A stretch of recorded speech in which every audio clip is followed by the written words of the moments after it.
이제 2025년 우리 교회 공동체 가운데 Be the Church라는 비전을 주시고 또 교회로 세워가기 위해서 세 가지의 공동체의 전략을 주셨습니다. 예배 공동체, 영적 전쟁 공동체, 그리고 복음 증거 공동체라는 것이죠. 첫 번째 예배 공동체 세우기에 대한 시리즈 설교를 이제 함께 나누고 있습니다. 우리 첫째 시간에는 우리가 요한복음 4장 말씀을 가지고 우리가 하나님과의 만남의 차원에서의 예배를 함께 보았습니다. 예수님과 사마리아 여인 사이의 대화 가운데 예수님께서는 사마리아 여인의 질문, 이곳에서 예배드려야 하느냐, 그리심에서냐 아니면 예루살렘에서냐 하는 그 질문에 대해서 두 가지 중요한 말씀을 주셨죠. 하나는 아버지께 예배하라, 그리고 아는 것을 예배하라.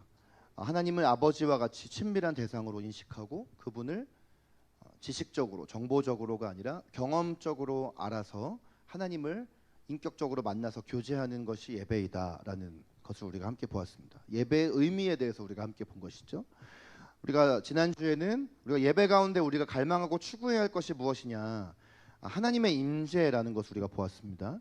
솔로몬을 통해서 완성되어진 그 성전이 아무리 화려하더라도 성전이 성전되기 위해서든 하나님의 임재가 그곳에 필요했고, 그 하나님의 임재가 임할 수 있었던 영적인 환경은 하나님의 백성인 이스라엘 백성 공동체가 함께 모여 주님 앞에 모든 노래와 모든 악기로 그분을 높여드리는, 찬양할 때 하나님께서 임재하셨다라는 것을 우리가 함께 지난 시간에 보았죠. 우리가 예배 가운데 갈망하고 추구해야 할 것은 다른 어떤 것이 아니라 바로 그 하나님의 임재를 우리가 구하며 갈망하며 나아가는 것이 우리가 이 예배 가운데 갈망하고 추구해야 할 것이다 라는 것을 우리가 보았습니다.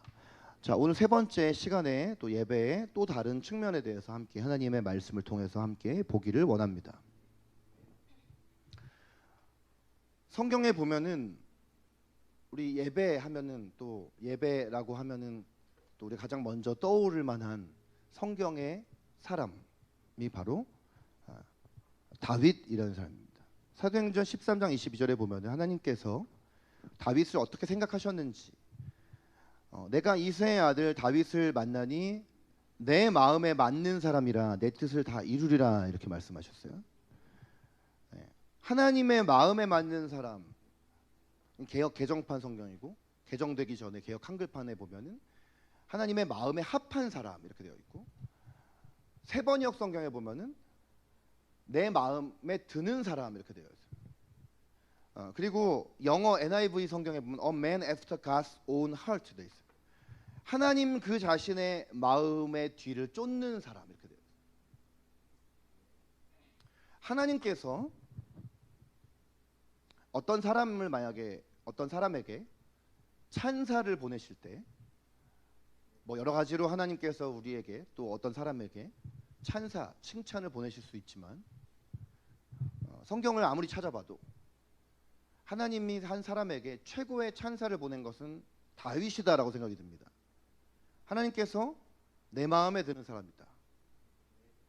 하나님의 마음, 그 하나님의 그 마음의 뒤를 쫓는 사람이다. 이렇게 찬사를 보낸 인물은 성경에서 오로지 다윗밖에 없습니다.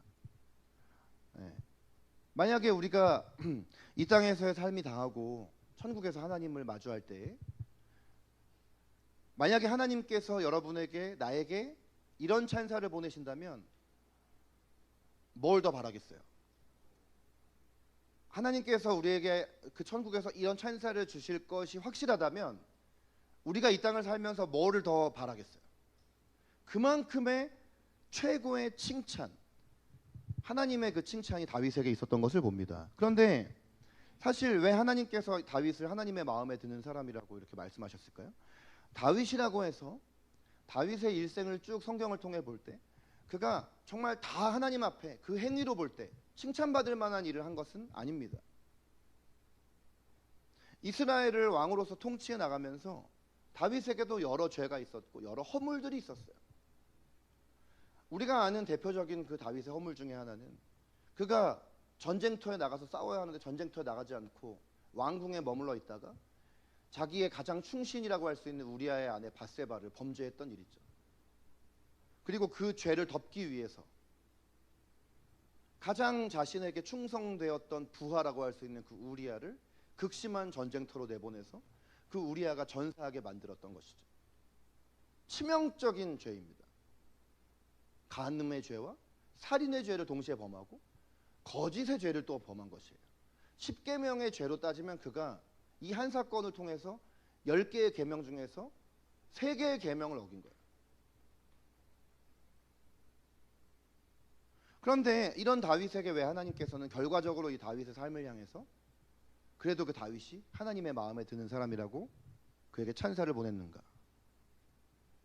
하나님 앞에서 누가 어떤 죄를 지었냐, 어떤 사람이 더 큰 죄를 지었냐, 어떤 사람이 더 덜한 죄를 지었냐, 이런 것은 아무 의미가 없습니다. 왜냐하면 하나님 앞에서 하나님의 기준에서 완전하다, 의롭다, 죄가 없다 평가받으려면 얼만큼 우리가 완전해야 됩니까? 100% 완전해야 됩니다. 말과 행동과 생각에 어떠한 죄가 없어야 됩니다. 그런데 그런 사람이 여태까지 인류에서 있었겠어요? 아무도 없었습니다. 누가 하나님 앞에서 얼마나 더 죄인이냐 하는 것은 아무런 의미가 없습니다.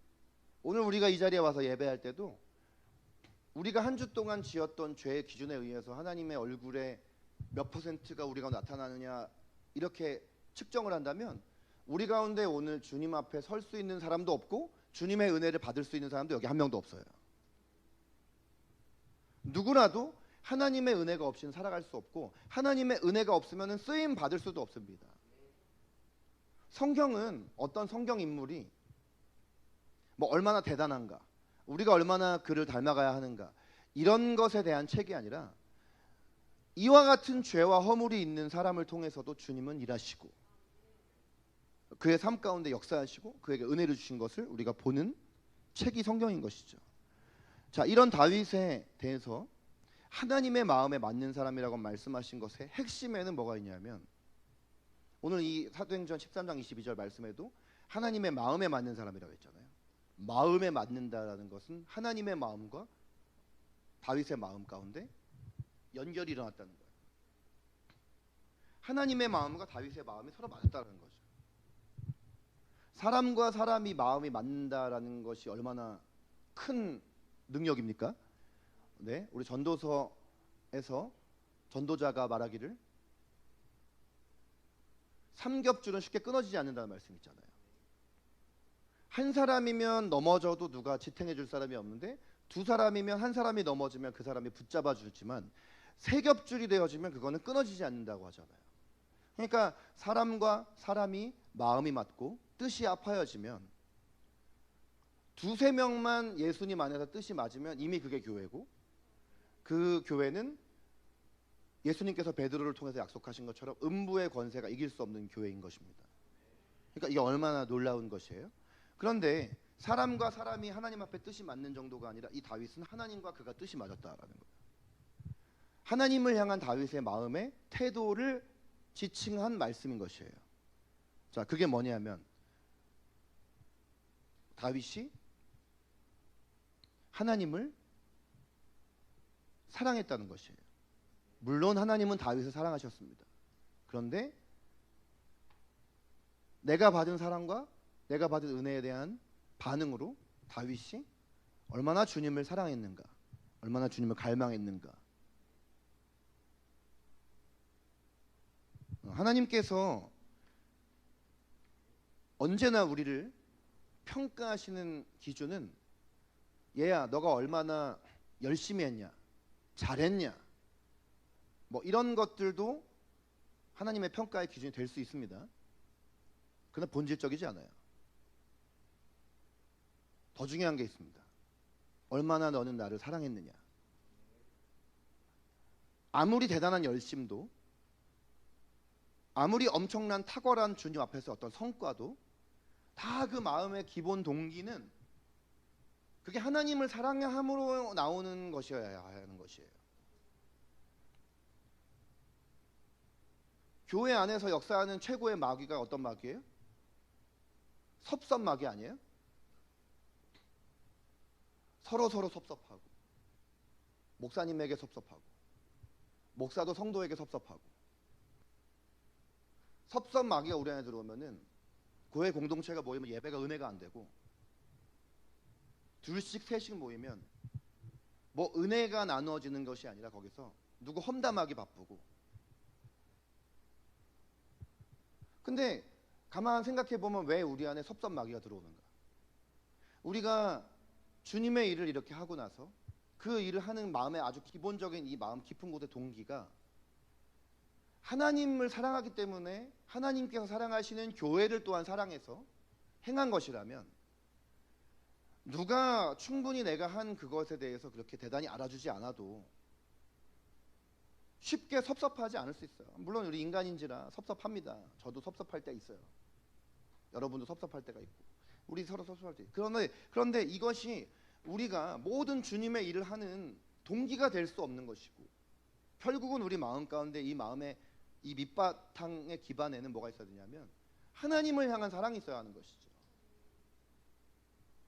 하나님을 사랑하기 때문에 교회를 섬기고 영혼을 섬기고, 사실 누가 이렇게 알아주는 자리에서 섬기는 것도 귀하지만 아무도 알아주지 않는 자리에서 섬기는 것도 내가 기쁘게 할 수가 있고, 이거는 다 사실은 하나님을 사랑할 때 그게 가능한 것이죠. 다윗은 그의 삶에 많은 죄와 허물이 있었음에도 불구하고 그 모든 것들을 덮었던 그의 마음이 뭐냐면 주님을 사랑했다라는 것입니다. 주님의 어떤 다른 것이 아니라 주님의 그 자체를 사랑했다라는 거예요.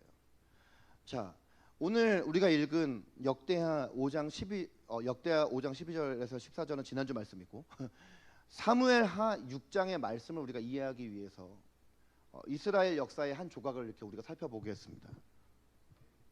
자, 여러분, 이게 뭔가요? 이거는 바로 법궤라는 것입니다. 법궤, 언약궤라고 불리는 금박을 입힌 상자예요. 나무 상자예요. 이것은 이스라엘 백성이 출애굽을 하던 중에 모세가 시내산에 올라가서 하나님께 직접 받은 두 계명이 담긴 돌판, 이걸 보관하기 위해서 모세가 스스로 만든 것이에요. 근데 모세가 임의로 만든 것이 아니라 다 주님께 하나하나 정확한 지시 받아서 만든 상자입니다. 이 안에는 두 개의 돌판과 아론의 쌍난 지팡이와 그리고 하나님께서 내려주신 만나가 저 안에 담겨 있어요. 그리고 그 상자 위에는 저 위에 보이시는 그 두 날개가 보이시죠? 금빛 날개. 저것은 하나님의 천사인 그룹, 영어로 케루빔이라고 하는 그 두 날개 가진 천사가 서로 이렇게 마주보고 있는 형상을 만든 것입니다. 근데 하나님께서는 저 두 날개 사이 가운데 임재하시기로 약속하신, 그것이 바로 법궤예요. 뭐 그냥 저게 저게 무슨 그냥 멋있기는 한데 저게 뭐지? 그냥 별 의미가 없는 것이 아니라, 하나님은 저 법궤의 저 그룹 두 날개 사이에, 저기를 우리가 뭐라고 부르냐면 속죄소라고 부르는 곳인데, 홀리 오브 홀리스라고 하는 곳인데, 저곳으로 하나님께서 그분의 살아계심을 나타내는 장소였던 것이죠. 그리고 저 법궤에는, 법궤를 만약에 옮겨야 할 때, 왜냐하면 일단 이것이 처음 만들어졌을 때가 이스라엘 백성이 이제 약속의 땅인 가나안에 정착을 했을 때가 아니라 출 이집트에서 이제 계속해서 이동하는 과정 중에 저것이 만들어진 거기 때문에 때로는 저것을 누군가 이동을 해야 됩니다. 근데 이동을 할 때는 함부로 이동하면 안 돼요. 그래서 구멍이 달려 있잖아요. 주로 저 구멍에다가 이 고리를 달아가지고 나무 이 채를 달아가지고 저것을 다른 사람이 아니라 이스라엘 12지파 중에 한 지파, 저 법궤를 맡은 지파가 레위 지파였잖아요.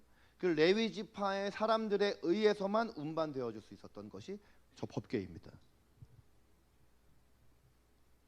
이스라엘은 하나님의 백성이고, 이스라엘의 모든 전쟁은 하나님이 싸우셔야 되는 전쟁이고, 이스라엘은 여호와 하나님이 없이는 그 민족의 정체성 자체가 없는 민족이에요. 그러니 저 법궤라는 것이, 하나님께서 임재하시는 저 법궤라는 것이 이스라엘 민족에게 얼마나 귀한 것입니까? 그런데 문제는 뭐냐면 이 법궤를 블레셋이라는 아주 강한 어떤 민족과의 전투에 의해서 저 법궤를 그만 빼앗겨 버리는 것이에요. 그래서 저 법궤가 블레셋에게 빼앗긴 채로 보관이 되었습니다. 물론 다시 이스라엘이 저 법궤를 되찾아오기는 했어요. 근데 여러분 이스라엘의 첫 번째 왕이 누구예요? 사울 왕이잖아요. 네, 뭐 이런 얘기는 좀 웃긴 얘기지만 이게 좋은 놈이에요, 나쁜 놈이에요? 나쁜 놈이잖아요. 하나님의 백성인 이스라엘 민족을 다스리는 왕인데 이 사울이 하나님에게나 이 법궤에게나 별로 관심이 없었어요. 그래가지고 저 법궤가 기럇 여아림에 그냥 방치돼 버려요. 근데 하나님께서 이 다윗을 왕 세우신 것을 이제 후회하시고 새롭게 세우신 왕이 바로 다윗 아닙니까? 근데 이 다윗은 아주 어렸을 때부터, 그가 왕이 되기 전부터 이미 그는 하나님을 사랑하고, 형들이 다 전쟁터에 나가 싸울 때 이 다윗은 전쟁에 나가는 용사 취급도 못 받고 들에서 양이나 치고 있었는데, 그 들에서 양을 치는 동안에도 늘 그가 했던 일은 비파와 수금을 잡고 주님 앞에 노래하며 예배했던 사람인 것이죠. 아무것도 아닐 때, 정말 그가 아무 존재도 아닐 때, 신분적으로 보면은 그냥 그는 들에서 치는 양치는 목자일 때부터 그는 여호와 하나님을 예배하는 자였습니다. 하나님을 사랑하는 자였어요. 그런데 왕이 되고 나서 보니 법궤가 방치되어 있는 게 그의 마음 안에는 얼마나 아픔이겠어요? 그러니 이 다윗이 왕의 자리에 오르자 다윗은 이 법궤를 시온산에 있었던 자기 성 예루살렘 성으로 이것을 옮겨 오기를 원해서 이제 이 법궤를 운반하기 시작하는 것이에요. 처음에 이 법궤를 이제 운반할 때, 여러분 아까 말했죠? 이 법궤는 누구에 의해서만 옮겨져야 돼요? 사람에 의해서만 옮겨져야 되고, 사람 중에서도 아무나가 아니라 레위인들을 통해서만 운반이 되어져야 되는 것이. 근데 이 법궤를 그만 옮겨올 때 그냥 수레에다 실어가지고 옮겨버린 거예요. 짐승에 의해서. 그러니까 이제 이 짐승이 막 날뛰기 시작을 한 거죠. 그런데 우사라는 사람이 얼른 이걸 잡아버리니까 우사라는 사람은 이 법궤에 손을 댈 수 있는 사람이 없는 사람이에요. 없는 사람이잖아요. 그러니까 그만 그 자리에서 즉사해버립니다. 그러니까 이제 이 우사가 죽는 것을 본 다윗을 비롯한 모든 사람들이 얼마나 두려웠겠어요. 이 법궤 함부로 만졌다가는 저렇게 죽임당하는구나. 그래서 이제 저 법궤를 오벳에돔의 집에다 방치한 거예요. 또 방치를 시켜버린 거예요. 3개월 동안이나 오벳에돔의 집에 이 법궤가 방치를 돼버린 것이에요. 자, 저 우사가 죽는 장면 그림을 좀 찾아봤어요. 네, 뭐 가장 흡사하다고 할 수 있을까요? 뭐 저건 뭐 마치 벼락을 맞는 것 같이 되어 있는데, 네, 법궤에다 손을 대자마자 그냥 우사는 바로 그 자리에 바로 죽어버렸어요. 자, 그런데 자 오늘 말씀 12절 보십시오. 여호와께서 하나님의 괴로 말미암아 오벳에돔의 집과 그의 모든 소유에 복을 주셨다, 이렇게 돼 있어요. 오벳에돔의 집에 이 법궤가 이게 이렇게 방치되어지긴 했는데, 오벳에돔의 집에 법궤가 방치되어 있었다 할지라도 그 법궤라는 것 자체는 하나님이 임재하시는 곳이잖아요. 여러분, 하나님의 임재가 있는 곳에 복이 임하는 것이에요. 오벳에돔의 집과 그의 모든 소유에 복이 임하는 것을 이제 다윗이 보고, 다윗이 이 소식을 듣고 역시 저 법궤를 이 다윗성으로 옮겨와야겠구나 라고 다시 마음을 돌이키게 되어집니다. 그래서 이제 하나님의 궤를 기쁨으로 메고 오벳에돔의 집에 다윗성으로 올라가게 됩니다. 자, 이제는 더 이상 실수 반복할 수 없잖아요. 그러니까 법궤를 맨 사람들이 6걸음을 갔을 때 다윗이 소와 살찐 송아지로 제사를 드리고, 자, 그런데 이때 다윗이 14절 말씀해 보니까요, 14절 말씀에 다윗이 어떤 옷을 입었다라고 했냐면 배 에봇을 입었다라고 하거든요. 근데 이 에봇이라는 거는 이렇게 제사장이 입는 저런 복장이에요. 자, 그럼 다윗은 제사장인가요? 다윗은 제사장이 아니라 왕입니다. 왕에게는 왕복이 있고 제사장은 에봇을 입었어요.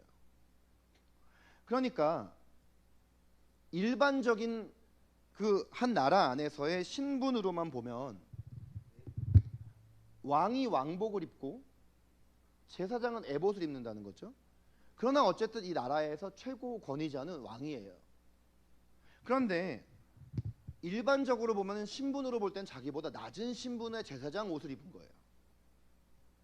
근데 왜 다윗이 에봇을 입었냐면 하나님 앞에서 자기를 보면 자기는 나라에서는 왕이지만 하나님 앞에서 보면은 자기가 왕이 아니라 하나님이 왕이거든요. 그러니까 왕의 자리에 내가 하나님 앞에 있을 땐 내가 왕의 자리에 있는 것이 아니라 나도 예배자인 제사장의 자리에 있고 싶었던 것이에요.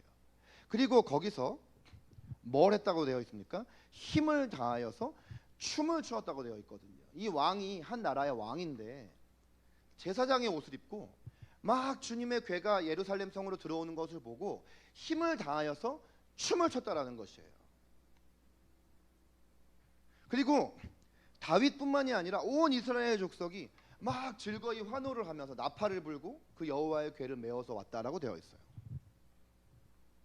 그리고 이 궤는 다윗이 이 궤를 위해서 미리 준비했던 17절 말씀에 보니까 장막 가운데 그 준비한 자리에 그 법궤를 두었고 이제 그 장막에 법궤가 안치된 후에는 다윗이 번제와 화목제를 주님 앞에 드렸다라고 되어 있습니다. 그리고 이 번제와 화목제가 끝났을 때 만군의 여호와의 이름으로 백성을 축복한 뒤에 모든 이스라엘 무리에게 남녀를 막론하고 떡 한 개와 고기 한 조각과 건포도 떡 한 덩이를 나누어 주매 모든 백성이 그 이후에야 각기 집으로 돌아갔다 이렇게 되어져 있죠. 자, 얼마나 엄청난 이스라엘 나라의 축제인가.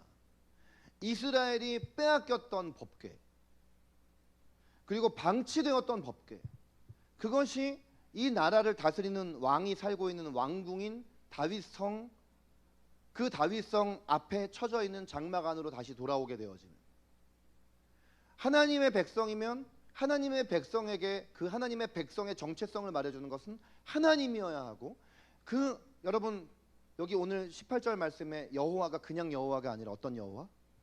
만군의 여호와라고 하거든요. 여러분 성경에서 만군의 여호와 그러면 하나님의 능력을 나타내는 이름이에요. 군이라는 거는 정말 그 군인이에요, 군인. 그러니까 만군의 여호와 그러면 이건 뭐냐면 하나님의 용맹하고 용사되는 어떤 그 하나님이 싸워서 이기시는 그 승리의 이름을 말할 때 만군의 여호와라고 하는 것이에요. 이 여호와의 이름이 담겨져 있는 이스라엘이라는 나라의 모든 싸움의 승리는 사실은 만군의 여호와에게 있는 것인데, 이제 드디어 이 법궤가 이 나라의 통치자인 이 다윗성 안으로 들어왔으니 이 얼마나 이제 앞으로 승리가 보장되어져 있고 이스라엘 나라에 얼마나 큰 회복의 은혜가 있을 첫 출발의 날이 이 날이냐라는 것이죠. 그리고 그 하나님에 대해서 다윗은 얼마나 사모하고 갈망하면 왕복을 벗고 제사장이 입는 에봇을 입고 그 앞에서 완전히 누가 뭐라고 하든 말든 완전히 그냥 자기의 위엄, 왕으로서의 어떤 위엄이라던가 체면이라던가 이런 거 다 내려놓고 주님 앞에서 찬양하고 예배를 했는가. 자, 그런데 오늘 이 말씀 본문 안에는 이런 다윗과 대비되는 한 인물이 나오죠. 누굽니까? 미갈이에요, 미갈. 자, 미갈은 다윗의 첫 번째 아내. 유심히 봐야 될 게 있어요. 미갈의 이름 앞에 붙은 어떤 표현이에요. 네, 사울의 딸.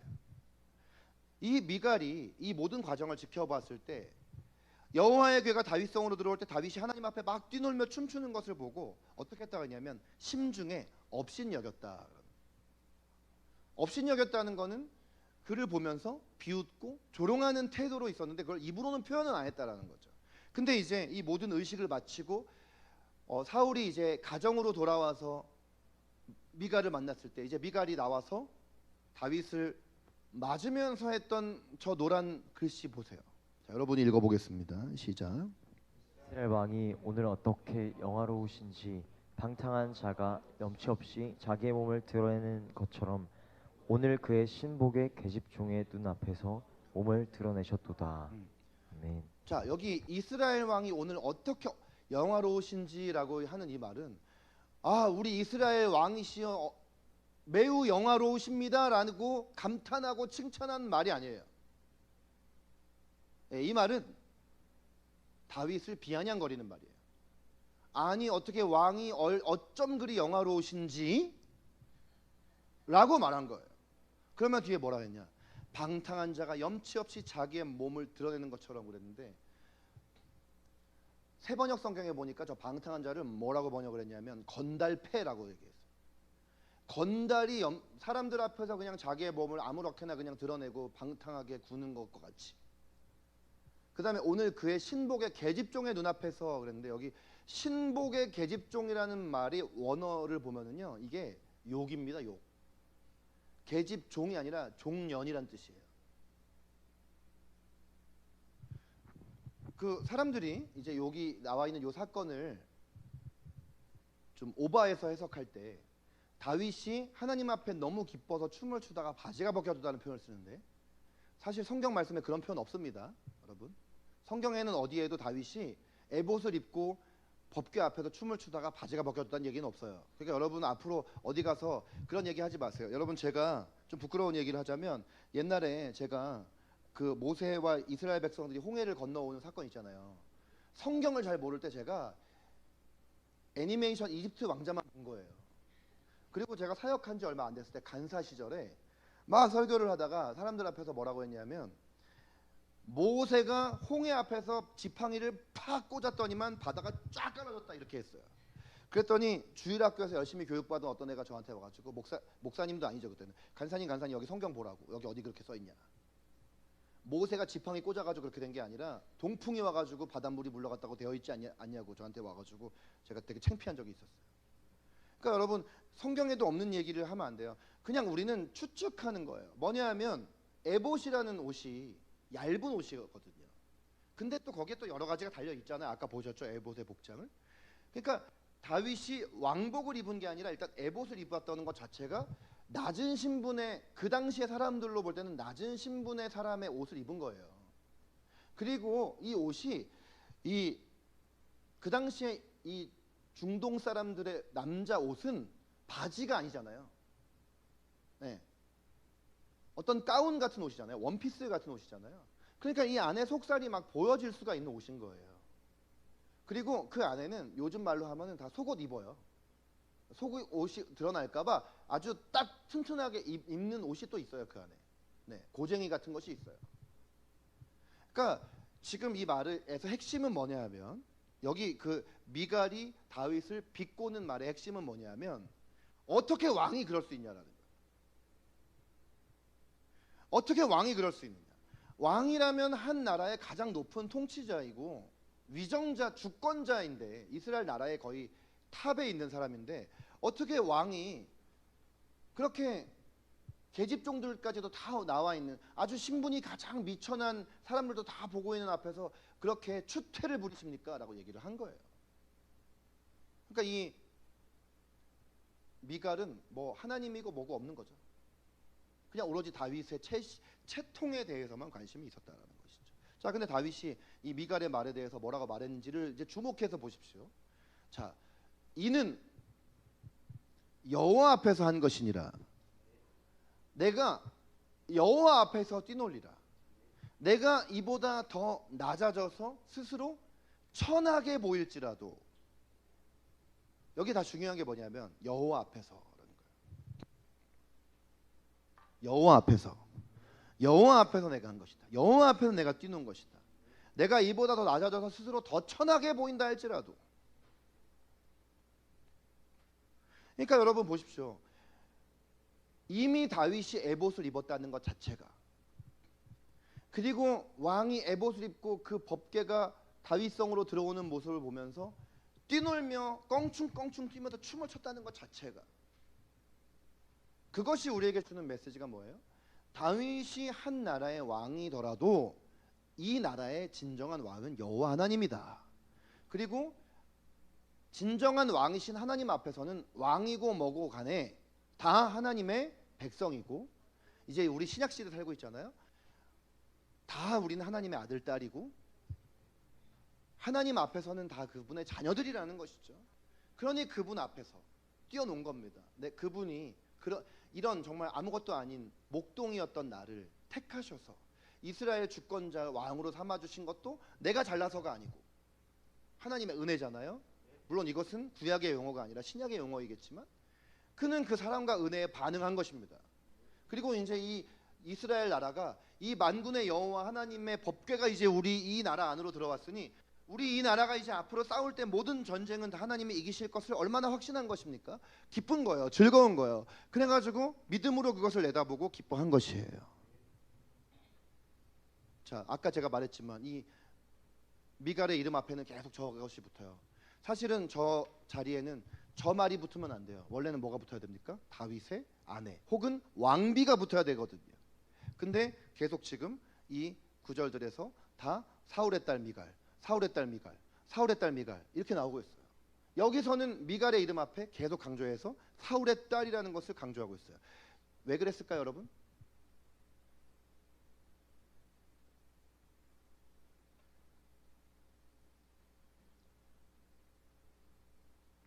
왜일까요? 역시 사울의 딸이기 때문에. 역시 사울의 딸이기 때문에.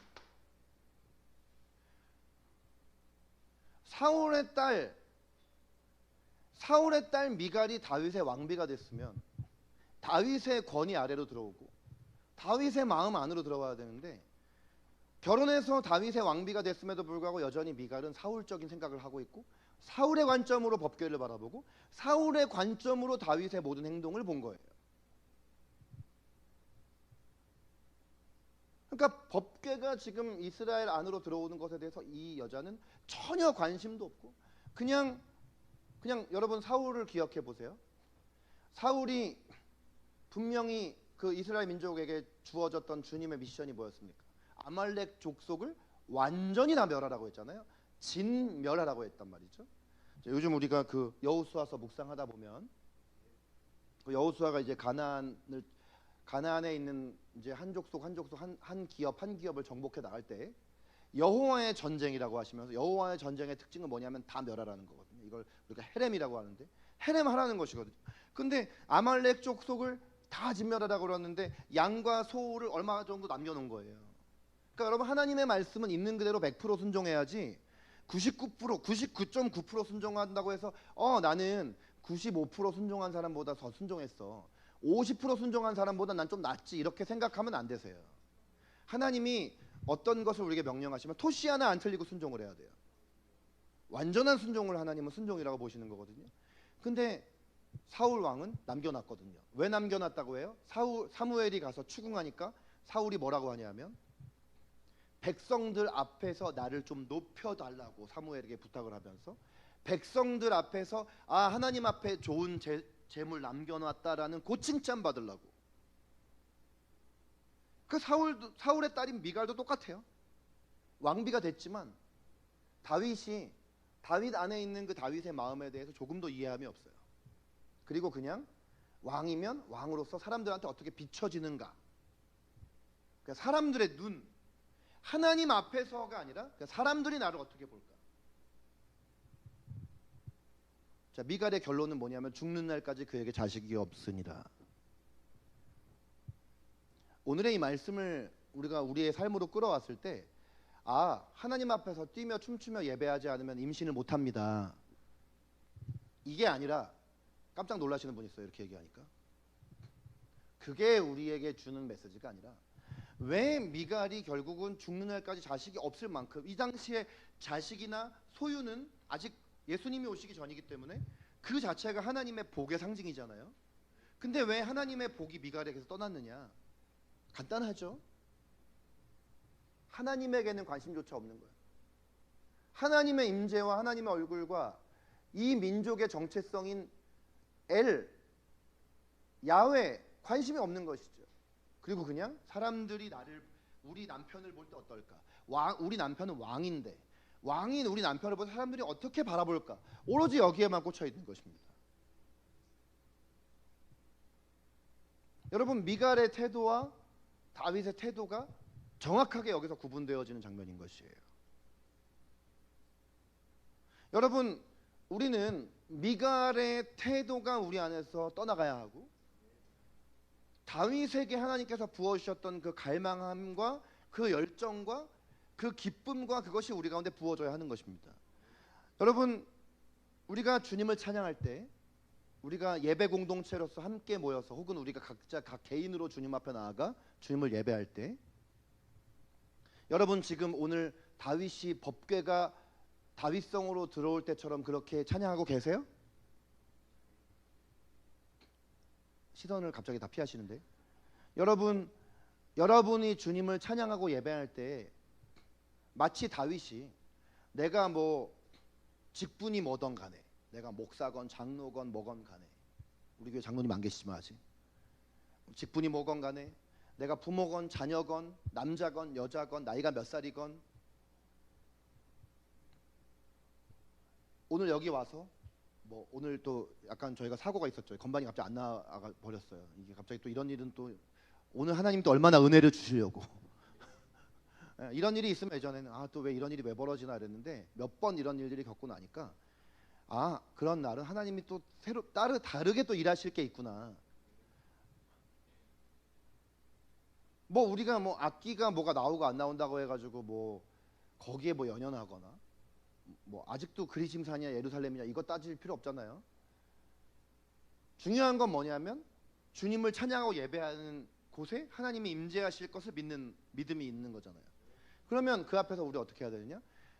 환경이 어떠하든 사람들이 어떠하든 그냥 나는 여호와 앞에서 기뻐서 뛰노는 것입니다.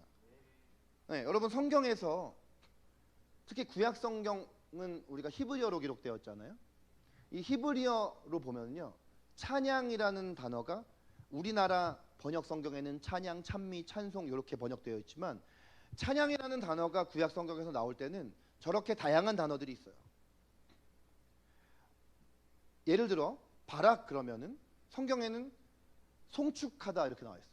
근데 송축하다라는 건 뭐냐면 복의 근원이신 하나님을 높이다 할 때 우리가 송축하다. 그래서 이거 영어로 보면은 bless라고 해요. praise가 아니라 bless the Lord, bless God. 네, 여기 안에는 없지만 샤바흐란 단어는 뭐냐면, 이것도 성경에는 찬송하다라고 되어 있지만 원어로는 뭐냐면 크게 외치다라는 뜻이에요. 야다라는 단어는 손을 들다라는 뜻이에요. 여러분, 손을 그냥 들다라는 것이 아니라 의지적으로 찬양하다 이런 뜻이에요. 내가 손을 든다라는 건 뭐죠? 내가 결단한다라는 거예요. 항복하다라는 거예요. 그리고 자마르 그러면 뭐냐면 악기로 하나님을 찬양하라 할 때 자마르 그래요. 테힐라라는 말은 시편 22편 3절에 이스라엘의 찬송 중에 거하시는 주여 할 때 나오는 그 테힐라거든요. 찬송. 근데 이 테힐라라는 건 두 가지 의미가 있어요. 하나님을 이렇게 빛나게 하다, 라이트 하다, 하나님을 빛나게 만들어 드리다라는 뜻이 있고, 우리가 이렇게 정해진 가사로 노래하는 것이 아니라 우리 각자의 가사로 하나님 앞에 새 노래를 부를 때 이걸 테일라라고 그러는 거예요. 여러분 한 번도 이건 경험 안 해보신 분 있겠지만, 우리가 깊은 예배 안으로 들어가면 우리가 정해진 멜로디를 부르는 게 아니라 우리의 가사의 곡조를 우리 나름대로 즉흥적으로 붙여서 주님 앞에 막 찬양하는데, 구약의 다윗의 장막 안에서는 이런 테일라가 활성화되어 있었어요. 신약 성경의 신약교회 초대교회 공동체 안에는 우리처럼 이렇게 정해진 찬송가를 부르는 게 아니라 모두가 다 이 테일라의 찬양을 불렀어요. 그리고 토다라는 건 뭐냐면 감사함으로 찬양하다라는 뜻이에요. 이렇게 다 의미점이 좀 다르잖아요.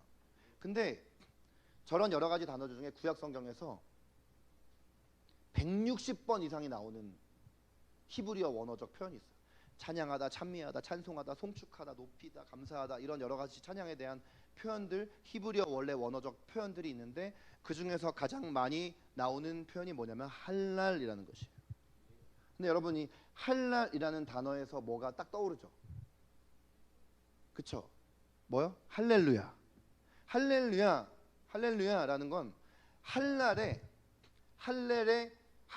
루를 붙이면 할렐루라는 거는 이제 명령형인 거야. 루가 붙으면은 2인칭이 되는 거야.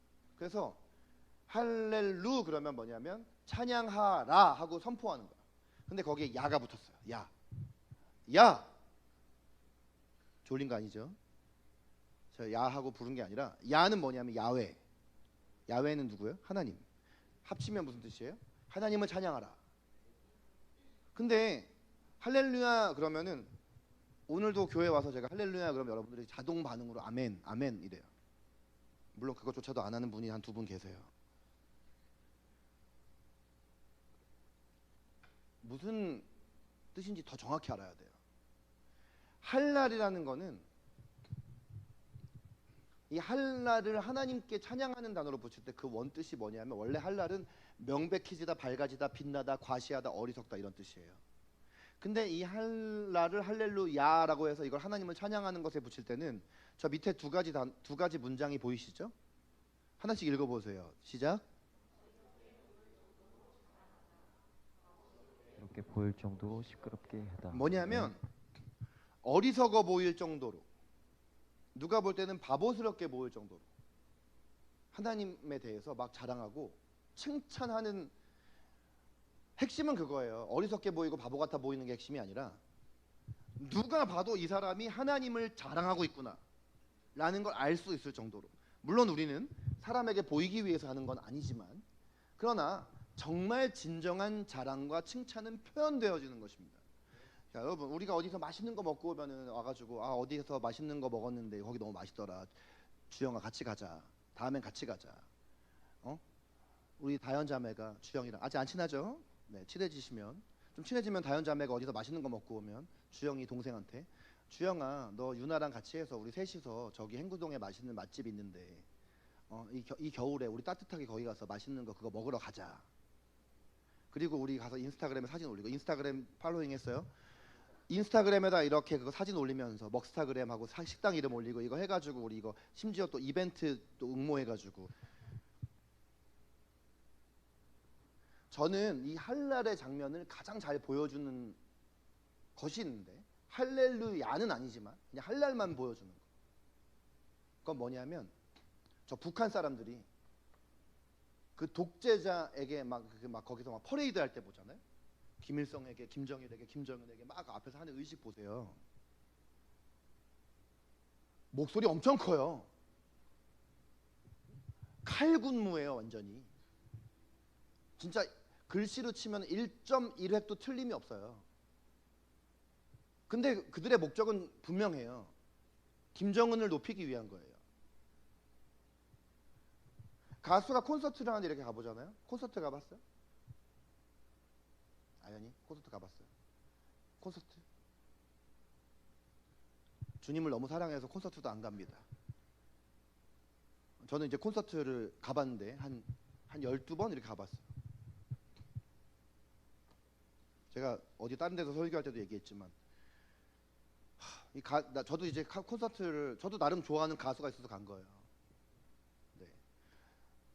한 몇 년 전에 엄청 비가 많이 오는 날, 한 5년 전에 코로나도 오기 전에 저 경희대 평화의 전당이라고 그 가수 콘서트 많이 하는 곳이에요. 멜로망스가 콘서트 한다고. 저 멜로망스 좋아하거든요. 네. 뭐 이상하지 않죠? 남자라고 멜로망스 좋아한다고 이상한 거 아니죠? 아 무슨 나이가 저렇게 많은 분이 멜로망스냐. 물론 저는 원래는 김동률, 이적 좋아합니다. 원래 저는 김동률, 이적, 박정현 좋아해서 그 사람들도 다 콘서트 가봤고요. 김동률 콘서트 3번 가봤습니다. 김동률 콘서트 티켓팅 하려면은 인터파크 티켓 앉아가지고 이거 티켓 전쟁해야 돼요. 2시에 오픈하면 여기 앉아가지고 이거 게임기 누르듯이 이거 누르고 있어야지만 대기 번호 12,400 몇 번 이거 나오는 거 이거 하고 있어야 됩니다. 근데 그걸 제가 3번이나 성공했다는 거 아닙니까? 심지어 3번째는 그 티켓 전쟁도 성공 못해가지고 제가 아는 사람이 크리스찬 김동률 세션이에요. 그 김동률 드럼 치는 사람이 제 고등학교 대학교 친구의 남편이에요. 네, 그분한테 티켓 얻어가지고 간 적도 있어요. 광주까지. 근데 멜로망스 콘서트 얘기를 해드릴게요. 아니 저는 그냥 그 사람들 노래 좋아해서 간 거예요. 근데 가보니까 저만 남자인 거예요. 다 20대 여자들이에요. 대학생들, 주로 대학생. 10대 후반, 20대 초반. 뭐 노래 너무 좋고 막 노래에 반응해서 이런 건 다 좋은데 이제 갑자기 공연하다 말고 그 멜로망스 김민석 씨가 이렇게 물병에다가 이렇게 입을 대고 이렇게 물을 마시는데, 아니 물 마시는 거예요 그냥. 근데 물 마시는데 갑자기 막 깍 하는 거야. 아니 노래가 끝났을 때보다 더 시끄러워. 물만 마시면 그래. 한 곡 끝나면 물 마시는데 물 마실 때마다 그래. 여기 대체 뭐지? 난 혼자 아저씨가 여기 와 있는데 다 그러니까 뭐냐 하면은 노래만 좋아하는 게 아니라 김민석이 좋은 거야. 내가 좋아하는 그 셀럽이 너무 좋으니까 뭘 해도 좋은 거야. 어떤 콘서트 갔더니 앞에서 콘서트 진행하던 사람이 욕을 해. 근데 욕해도 막 너무 좋아해. 막 거기 있는 사람들이 막 이상한 얘기를 막 앞에서 하는데도. 막 가수가 물 뿌리면 물 맞으려고 그러고, 어떨 때는 가수가 이거 왜 저 스테이지 다이빙 한다고 하죠. 무대로 이렇게 떨어진단 말이에요. 그걸 또 받으려고 막 또 거기서 그 가수 받으려고 막. 이승환 콘서트 갔더니 또 그거 받으려고 하더라고. 저는 이제 이걸 보면서 저는 그냥 음악을 들으러 갔지 뭐 그렇다고 해서 막 가수를 막 덕질하고 이러는 사람은 아니에요. 근데 그걸 보면서 야, 너무 비교된다. 아니 사실 저런 할랄을 해야 되는 곳은 예배의 현장이 아닌가? 왜냐하면 성경 말씀 전체를 보면 하나님이 얼마나 높으신 분인가, 하나님이 얼마나 대단한 분인가, 그분의 성품 위대하시고 전능하시고 자비로우시고 은혜로우시고 그 선하심과 인자하심이 영원하시고 그분에게 불가능이 아무것도 없고 우리를 치유하실 수 있고 우리에게 승리를 주시고 모든 것을 예비하시고, 지금 제가 말한 것만 해도 9가지예요. 이건 다 여호와 이름이거든요. 그보다 너무 어마어마하게 많은 하나님의 성품, 그리고 그분이 얼마나 힘이 있는 분인가, 만군의 여호와 용사 되신 하나님. 무엇보다도 우리가 가장 그분의 이름을 찬양하고 예배해야 되는 이유는 뭐예요? 우리를 사랑하셔서 우리를 위해서 예수 그리스도를 보내셔서 그분을 믿으면 하나님과의 관계가 회복되어 구원받고 하나님의 자녀가 되며 이 땅을 살던, 이 땅에서 삶이 끝나던 영생을 약속받은 우리들이란 말이죠. 그런 하나님을 우리는 어떻게 예배하고 찬양하는가? 우리는 정말 다윗과 같이 이제는 더 이상 우리에게 법궤라는 어떤 물리적 상징물이 있는 것도 아니고 이미 우리 각 사람에게 성령님이 임하셨기 때문에 우리가 함께 모여 예배할 때마다 주님은 그 법궤 가운데 임하셨던 하나님의 영광의 임재를 이미 약속해 주셨고, 예수 그리스도의 보혈의 능력 때문에 우리는 제사장이 아니어도 우린 다 제사장이 되어서, 왕 같은 제사장이 되어서 다 그 법궤 앞으로, 임재 앞으로 갈 수 있는 능력이, 자격이 우리에게 이미 다 주어졌는데 우리는 어떻게 하나님을 찬양하고 예배하고 있는가를 오늘 이 말씀을 통해서 우리 자신을 보게 되어지는 것입니다. 여러분, 오늘 설교의 제목이 다윗의 예배예요. 여러분, 다윗의 예배가 어떤 예배냐? 할랄의 예배입니다. 다윗은 그가 주님을 찬양하고 예배할 때 온 백성과 모든 사람이 다 다윗이 얼마나 하나님을 자랑하는지를 다 알 정도였어요. 왜 다윗이 이렇게 하나님을 예배했는 줄 아세요? 다윗은 하나님이 어떤 분이신지를 정확히 알았고, 그리고 알았기 때문에 그분을 사랑했고, 사랑하기 때문에 갈망한 것이에요. 시편 27편 4절을 보세요. 함께 읽겠습니다. 시작. 1. 그것을 구하리니 곧 내가 내 평생에 여호와의 집에 살면서 여호와의 아름다움을 바라보며 그의 성전에서 사모하는 그것이라. 아멘. 아니, 다윗이 법궤가 예루살렘의 다윗성에 들어오기를 사모했던 이유가 이겁니다. 내가 여호와께 바라는 한 가지 일, 내가 내 평생에 여호와의 집에 살면서 여호와의 아름다움을 바라보며 그의 성전에서 사모하는 것. 요거 한마디로 말하면 저 한 가지 일이라는 건 뭐죠? 하나님의 임재. 하나님, 저는 다른 거 필요 없습니다.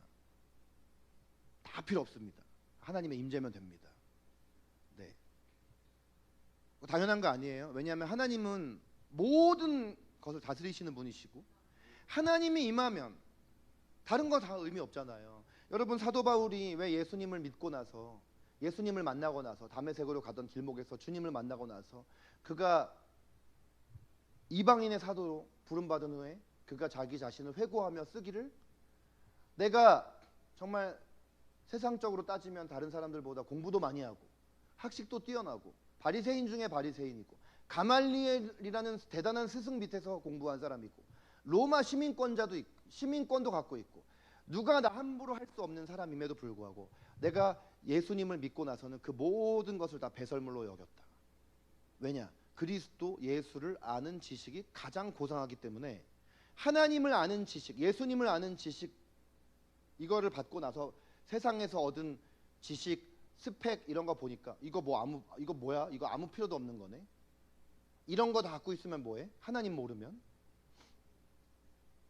하나님 말고 어떤 다른 것도 구하지 않는 마음, 그 다윗의 마음이었던 것이에요. 그러니까 다윗이 주님의 임재 앞에서 할랄을 할 수가 있었던 것이에요. 미갈이 볼 때는 이건 굉장히 어리석어 보이고 바보 같아 보이고, 제3자 시선으로 볼 때는 왕으로서의 그 위엄이라는 게 하나도 찾아볼 수 없는, 마치 어린아이가 펄쩍펄쩍 뛰는 것 같은, 힘을 다해 춤을 추며 찬양하는, 정말 비아냥거리고 조석거리가 됐던 모습이지만 다윗은 하나님 앞에서 한 것입니다. 여러분, 하나님께서는 우리가 미갈이 아니라 다윗의 예배를 회복하기를 원하고 계세요.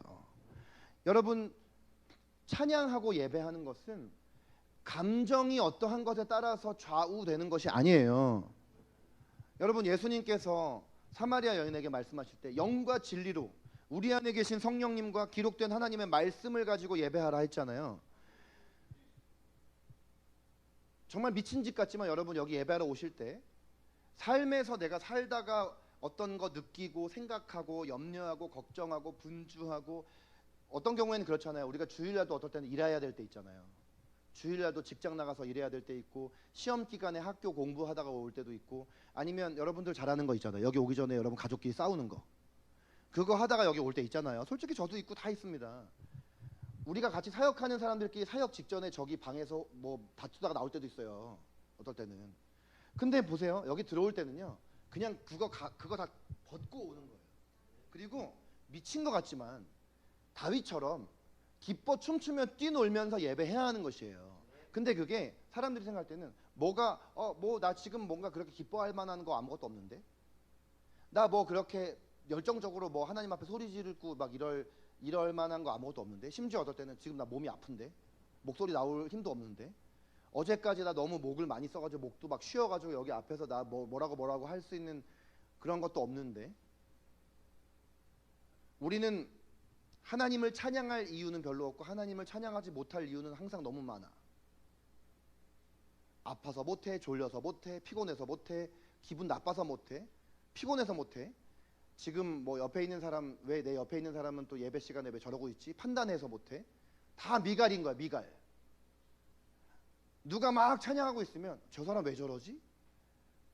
우리 저기 항상 이렇게 예배 오면 여기 온유 형제가 되게 열정적으로 예배하잖아요. 그럼 사람들은 자기가 예배 안 하고 온유 형제 이렇게 쳐다봐요. 저는 뭐지? 쟤는 뭐지? 여러분, 그게 미갈인 거예요. 여러분, 우리는 감정에 의해서 할랄 하는 것이 아니라 이미 우리에게 하나님께서 주신 하나님의 말씀 가운데 하나님이 어떤 분인지를 우리는 너무나 알고 있고, 그리고 다 떠나서 우리는 이렇게 하나님 앞에 예배할 수조차 없는 죄인이었는데 그런 우리를 구원하셨단 말이죠. 오늘의 삶이 이 땅에서의 마지막 날이라 할지라도 우리가 숨질 때라도 하나님을 찬양하고 할랄해야 할 이유는 우리가 하나님 나라의 백성이 되었다라는 그 한 가지 이유 때문인 것입니다. 여러분, 우리는 이 할랄에 훈련이 되어야 합니다. 여러분, 예배와 찬양에 훈련이 되어셔야 해요. 여러분, 영혼이나 인격이 없는 식물이나 동물이나 무생물은요, 그 자체로 이미 하나님께 예배하고 찬양하고 있어요. 예수님 말씀하시잖아요. 너희가 찬양하지 않으면 돌들이 소리를 지를 거다. 이미 저 많은 피조물들이 질서정연하게 이렇게 사시사철 움직이는 그 자체가 주님의 계획 안에서 주님을 예배하고 있는데, 우리 인간이야말로 영혼과 인격을 가지고 있으니 고집 부리는 거예요. 하나님이 나의 창조주이시고 인도자이시고 통치자이심에도 불구하고 그런 하나님의 존재를 부정하면서 내 기분 따라, 나 오늘 이러니까 나 하나님 찬양할 수가 없어, 나 오늘 찬양할 기분이 아니야. 아니, 앞에서 꼭 찬양 인도자가 뭐라고 지시해야 돼. 손을 듭시다, 박수를 칩시다, 뜁시다, 소리를 지릅시다. 여러분, 저는 찬양 인도를 26년을 해왔는데 26년간 1년 52주 예배 인도가 아니라 곱하기 2, 3 해가서 1년에 거의 100번 이상 찬양 인도를 해요. 그러면 저는 눈 감고 찬양 인도 하거든요. 앞에 있는 사람들 안 보려고. 그러면 귀로만 듣고 있어도 귀가 얼마나 예민한지 사람들이 아멘하는 소리나 박수 치는 소리만 들어도 그 사람들의 영적 상태가 파악이 돼요. 근데 저는 이건 솔직히 말하지만 우리 노래하는 교회에서 14년 이렇게 사역하면서 이 노래하는 교회에서 누구 하나 아멘 할렐루야 하는 소리 들어본 적이 없어요. 저만 혼자 그러고 있거나 전도사님하고 저랑 둘이 그러고, 온유랑 저랑 셋만 그러고 있고, 다 와가지고 아이고 날 건드리지 마세요, 나는 그냥 오늘 와가지고 앉아있다 그냥 가고 싶어요, 건드리지 마세요. 그거는 할랄이 아닙니다. 그리고 그렇게 예배하는 것은 물론 주님은 그런 예배를 받으실 거라고 그 마음으로부터 나오는 그런 고백을 정말 받으시겠죠. 그러나 하나님은 우리 마음에 정말 자원함으로 의지적으로 내가 내 상황이 어떻든 환경이 어떻든 내 몸 상태가 어떻든 지금 내 삶에 어떤 사건이 일어났건 내가 이 예배 오기 전까지 뭘 하다가 이 자리에 왔건 이미 주님께서 어떤 분이신지를 우리가 정확히 알고 있으니 그걸 가지고 주님 앞에 힘껏 목청을 다해 우리의 몸이 할 수 있는 최고의 몸짓으로 주님을 찬양하기를 원하세요. 그리고 그 찬양을 너무나 기뻐하세요. 그냥 그 찬양을 그냥 가만히 보고 계시는 게 아니라 그 찬양에 함께 주님이 일하십니다. 여러분, 우리가 주님 앞에 함성 지를 때 주님도 그 자리에서 일어나시고, 우리가 주님 앞에 우리의 모든 걸 다해서, 정말 욥기에 보면 욥이 모든 걸 잃어버리고 나서도 주신 분도 여호와시오 취하신 분도 여호와시오 하잖아요. 그때 쓰여진 표현이 아까 히브리어의 바락이란 표현이거든요. 복의 근원이신 하나님께 다시 그 복을 올려드리는 거거든요. 네, 인간에게는 우리가 그 단어를 쓸 땐 축복하다라지만 하나님께 드릴 땐 그게 송축이야. 고난의 한가운데에서 드리는 찬양을 말할 때 쓰는 표현이 바락이야. 아무리 고난이 와도 춤을 추는 것이에요. 당장 오늘이 내 이 땅에서의 마지막 날이라도 결국 우리는 그냥 세상 사람들은 오늘 삶이 끝나는 게 비극이지만 하나님의 사람은 이제 하나님 앞에 천국에 들어가는 날이잖아요. 즐겁게 춤을 추는 거예요. 찬양할 때 먼저 우리가 드리는 찬양은 내 영이 듣고 내 영이 하나님 앞에 반응하기 시작합니다. 시편 기자는 많은 시편의 구절에서 내 영혼아 하나님을 송축하라, 하나님을 찬양하라 하잖아요. 그리고 우리가 선포하는 이 한날의 찬양은 마치 다윗이 시편 34편 2절에서 내 영혼이 여호와를 자랑하리니 곤고한 자가 이를 듣고 기뻐하리로라 그랬잖아요. 우리의 찬양이 누군가의 영에 가서 닿을 때 곤고한 자, 하나님을 모르는 자, 하나님을 떠난 자, 하나님께로부터 멀어진 자들, 이런 자들이 우리가 하나님을 한랄하며 자랑하는 그 모습을 보고 어떨 때는 우리가 저 사람 정말 지금 저렇게 찬양할 상황이 아닌데 저렇게 하나님을 찬양하고 자랑하네? 그 모습의 겉모습이 아니라 그 찬양하는 사람의 그 영이 이 사람의 영에 와서 부딪혀서 충돌이 일어나고 충격이 일어나면서 그 사람도 함께 주님을 기뻐하고 자랑하는 일들이 일어난다는 것이죠. 여러분, 시편 34편은 즐겁고 기쁨의 상황에서 지어진 시가 아니에요. 다윗이 아비멜렉 앞에서 미친 척하다가 쫓겨났을 때 저렇게 노래했다라는 것이군요. 저렇게 34편 2절로 찬양하고 난 3절에 보니까 나와 함께 여호와를 광대하시다 하며 높이세 이렇게 되어 있거든요. 우리의 감정과 상관없이 영과 진리로 하나님을 찬양하고 예배하기로 결정하면 여러분, 하나님께서는 우리 가운데 더 크게 임재하시고 우리가 하나님을 만나고 그분을 바라보며 그분 안에서 놀라운 정말 기적이 일어나는 것, 어떨 때는 닫혀있는 것만 같은 어떤 문들이 열릴 것이고 문들이 열리지 않더라도 우리의 그 상황과 환경과 사건을 바라보는 우리의 시각이 달라질 것이고 이것이 진정한 찬양입니다. 이것이 진정한 다윗의 예배입니다. 여러분의 예배 안에 혁명적 변화가 일어나야 합니다. 다윗의 예배로의 변화. 그냥 와서 예배를 관람하지 마십시오. 예배를 보지 마십시오. 예배하는 사람들을 관찰하지 마십시오. 정적으로 가만히 앉아서 종교의식을 행하지 마십시오. 지금 이미 하나님이 여기 임재해 계시다면 그 하나님의 임재 앞에서 기뻐 춤추며 뛰며 소리치며 우리의 목청껏 주님을 높이십시오. 아침이건 밤이건 새벽이건 낮이건 기쁠 때건 즐거울 때건 슬플 때건 우울할 때건 낙심이 될 때건 절망적일 때건 지금 내가 여기 오기 직전까지 내가 해야 되는 어떤 일들을 마무리하지 못한 채로 왔건 시험기간이건 시험기간이 아니건 방학되건 학교를 다니는 중이건 상관없이 하나님은 동일하시고 여전히 우리를 사랑하시고 그분의 구원의 은혜는 변하지 않았으니 우리는 오늘 죽어도 천국 갈 것이 보장되었으니 주님 앞에 더 기쁘게 힘차게 그분을 자랑하고 예배하시기를 축복합니다. 우리 교회가 시끄러운 교회가 되기를 바랍니다. 여러분, 성경 말씀에 하나님 앞에 즐거운 소리를 바랄지어다 Sing a joyful noise 했어요. noise가 뭐예요? 소음이에요. 시끄러운 소리. 근데 joyful noise예요. 하나님을 위한 joyful noise. 그게 막 시끄럽고 시끌벅적하지만 하나님을 기뻐서 하는 그런 엄청난 시끌벅적한 소리들이 왁자지껄한 교회가 부흥하는 교회이고, 주님이 기뻐하시고 주님이 정말 환영받고 존중받고 환대받는 그런 교회입니다. 가만히 앉아서 조용히 가만히 있는 그런 교회가 아니라, 이런 다윗의 예배를 드리는 예배의 공동체가 이 노래하는 교회가 이름도 노래하는 교회인 것처럼 그렇게 주님 앞에 할랄하는 교회 공동체, 여러분 각 개인이 되시기를 축복합니다. 자리에서 일어납시다.